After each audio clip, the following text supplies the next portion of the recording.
100%।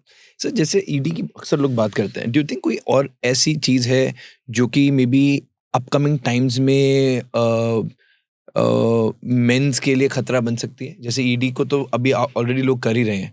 क्या और कुछ है ऐसा जो पीनिस रिलेटेड हो या कुछ ऐसा इश्यू जो आप अभी मे बी देख रहे हैं या कुछ कम केसेज़ हैं आगे चलकर कुछ बढ़ मैं बढ़ सकते बताता हूँ, देखिए, आदमी को हिंदुस्तान में एक एंग्जाइटी है, हैं? Penis anxiety.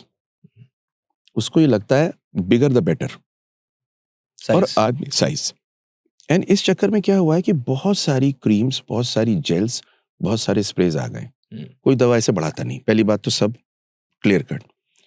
इनमें बहुत सारे ऐसे होते हैं जिनसे मैंने पिछले 2 सालों में 3 पेशेंट देखे हैं of phenyl Burns. Phenyl Burns. Burns, okay. Chemically burn. हाँ। कुछ लगाया, क्या लगाया क्या नहीं पता। लुब्रिकेंट वगैरह ऐसा? लुब्रिकेंट लगाया, कुछ जेल्स लगाई, कुछ पत्ते बांधे। पत्ते भी तो बनते हैं इसके ऊपर। पत्ते बनते हैं?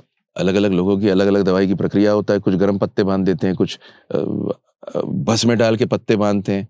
मुझे आई डोंट अरे नो। मैं बता रहा हूँ आपको, मेरे पास पत्ते तो मतलब बताओ मुझे, पत्ते क्या है ये? देखिए ऐसा होता है, आयुर्वेदिक ट्रीटमेंट के लिए जाते हैं। अब वो आयुर्वेदिक वगैरह कुछ नहीं होता, क्योंकि साइंस अलग होती है, कुछ अलग होती है। ओके। उस पे कुछ लेप लगा के पत्ते लगाते हैं वो, on the penis. On the penis, हाँ।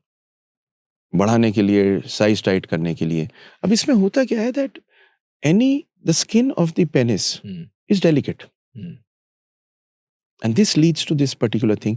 ये रेयर होता है, मतलब this is not very common, but मैंने देखा है इसलिए आपसे कह रहा हूँ। होता है। होता है। हाँ। बस स्प्रेज आते हैं, एक तो ये, दूसरा जेल्किंग करते हैं। जेल्किंग में फाइब्रोसिस हो जाती है, एक प्रोसीजर करते हैं। हुँ, एक हुँ, नंबर 2, हुँ, ये तो हो गया वो वाली चीजें जो मैंने आपको बताई, जो हुँ, फ्यूचर में इरेक्टाइल डिसफंक्शन और पिनाइल लेंथ को तेज हुँ। करने वाली कहानी। जी। ये तो मैंने आपको वो बताई। बट कभी कभी मुझे ऐसा लगता है कि कुछ चीजें जैसे porn, multiple partners, stress, performance anxiety. Porn की प्रॉब्लम पता है क्या है? एक अजीब जो आजकल मैं देख रहा हूँ, आदमी पॉर्न देखता है, दिमाग डोपामिन से फ्लड होता है, डिसेंसिटाइज हो जाता है। जैसे कोकेन की एक डोज के बाद में उसे ज्यादा डोज चाहिए, ऐसी पॉर्न उसे कुछ और देखनी है, फिर तीसरी तरह की देखनी है, फिर चौथी तरह की देखनी है। अल्टीमेटली ब्रेन डिसेंसिटाइज हो जाएगा। आ, जो वो पॉर्न देखता है, that is very different from what real is. He thinks what is porn is real, should be real. When it is not real, he has no interest present in the real sex or real intimacy. मेरी clinic में मैं आपको 2 अलग-अलग किस्से सुनाऊंगा which sure. will exemplify this. ये हुँ, मेरे ख्याल से हुँ, हुँ, 2 ढाई साल पुरानी बात है।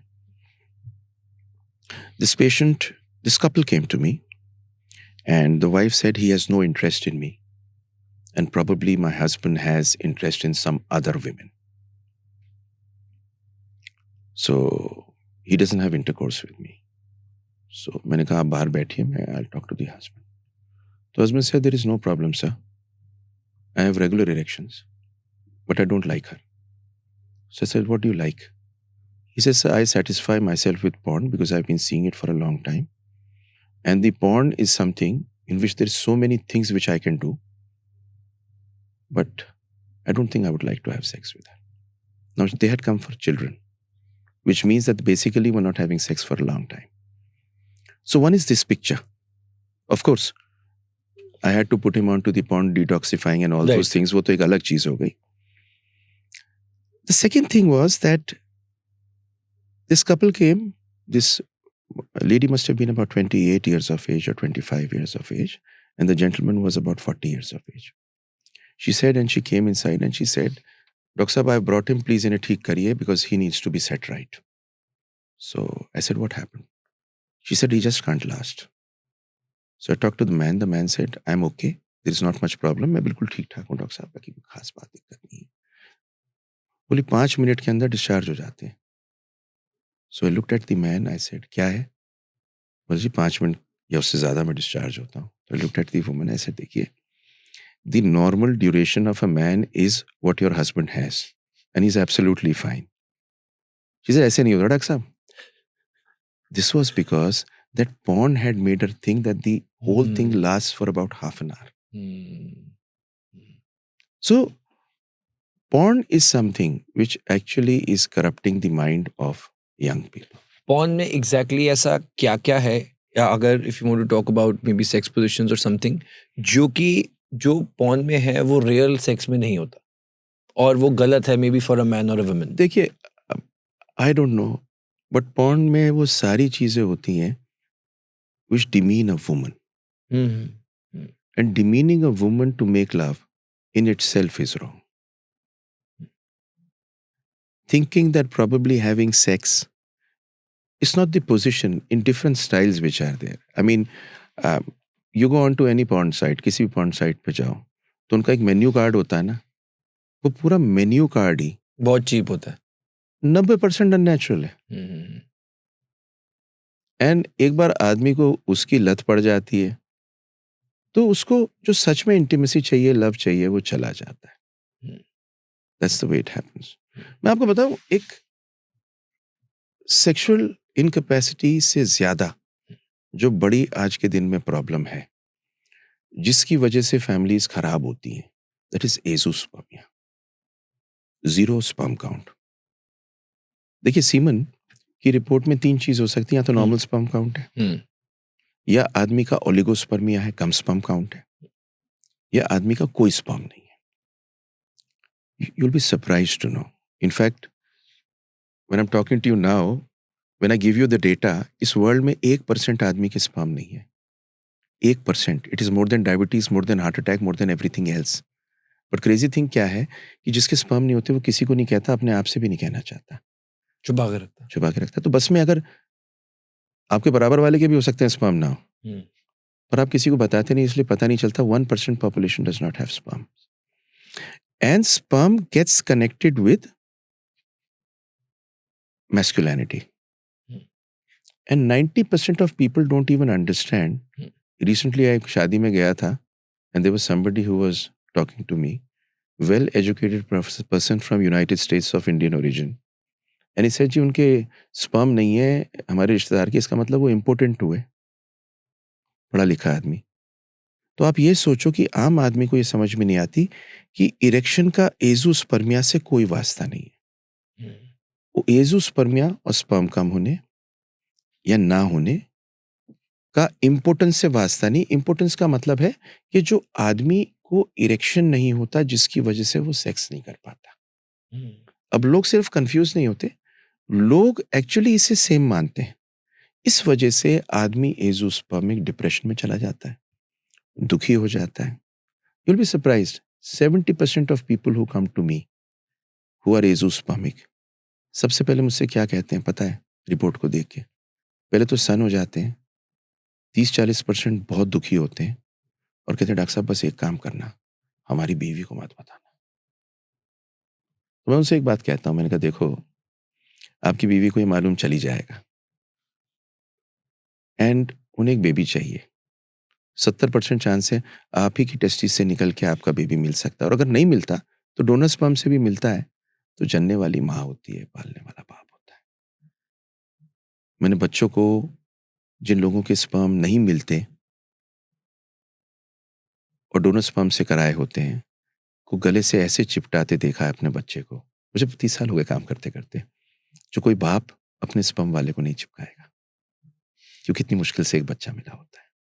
और मैंने बड़े गौर से अगर आपको कहूं, जिन लोगों के स्पर्म नहीं होते एजोस्पर्मिक को, जिस दिन उन्हीं के स्पर्म का बेबी उनके हाथ में आता है, पापा के रोते हुए देखा है बच्चे को लेके। तो बहुत जरूरी है राइट, एक आदमी को डीपर, और ये एक्चुअली एक और चीज, doctors don't talk about it.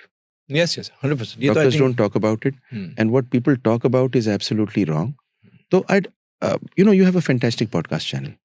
I've been seeing it for a long time, and you know why I love it? I love it for the prime reason that you try to bring in facts and data and try to present the correct thing to people so that this may become a guide for them. Sure. Instead of actually make it very sensational, I would say. Yes. So what I feel is 2 things to understand for everybody over here. If I give a take on the sperm. Right. Number 1, sperm count is going down because of modern lifestyle. Every young boy from the time he's young, every middle-aged boy, every man who's got married has to follow things so that his sperm count is fine and his aging is fine. Number one. Stay away from infections. Don't have multiple sexual partners. Stay away from porn as much as you can. 1% of Indian population and the world population is azoospermic. 70% of these people can get their own children with micro T से. एज़ोस्पर्मिक का मतलब ये होता है कि sperm खत्म हो गया. सीमन में स्पर्म नहीं है. सीमन में स्पर्म नहीं है. ओके. तो दिस इज एज़ोस्पर्मिया. स्पर्म नील है. पहले ये कहा करते थे जब तक माइक्रो टी से नहीं आया था कि अगर आप एज़ोस्पर्मिक हैं, मतलब आपका स्पर्म सीमन में नहीं है, तो आपका स्पर्म बैंक से लेके आपको बेबी देना पड़ेगा. विक्की डोनर पिक्चर थी. हाँ. ठीक है ना. उसने पीटर शेगल यूएस में एक सर्जन थे. उन्होंने 1999 में एक सर्जरी की जिसमें उन्होंने टेस्टिस में से ये देखा कि जिन लोगों के स्पर्म सीमन में नहीं होते 70% में थोड़ी जगह पे फोकल बनते हुए हो सकते हैं टेस्टिस में.